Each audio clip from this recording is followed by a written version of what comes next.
Ganito po ako magprito ng mga pagkain. So nilalagyan ko ng paper yung ating kawali. Yan yung ginagamit sa paggawa ng cake. So ayan, lagyan lang natin ng konting mantika. At iswitch na natin. Hindi po yan nasusunog.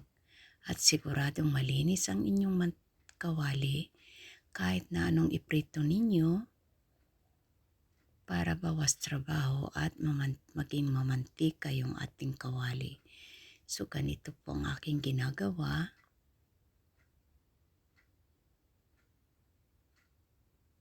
At siguradong masarap din yung ating lulutuin.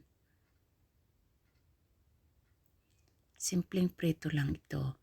Pero maganda ito pagka kayo'y nagpriprito ng mga longganisa, tocino, para hindi nyo na linisan yung ating kawali. Hugasan lang ng konting sabon. At syempre, i-brush-brush lang natin so malinis siya. Kahit try natin, try nyo rin para malaman nyo na siguradong malinis ang ating kawali. So ayan, hindi rin siya nasusunog. Dahil ito yung ginagamit pag tayo ay nagluluto sa mga cake.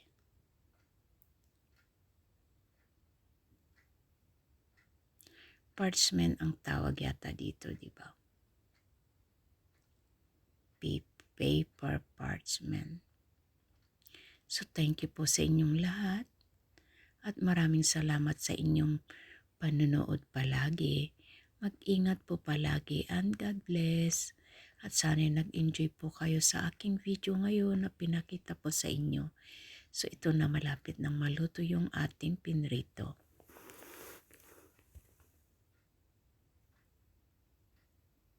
Thank you for watching, guys.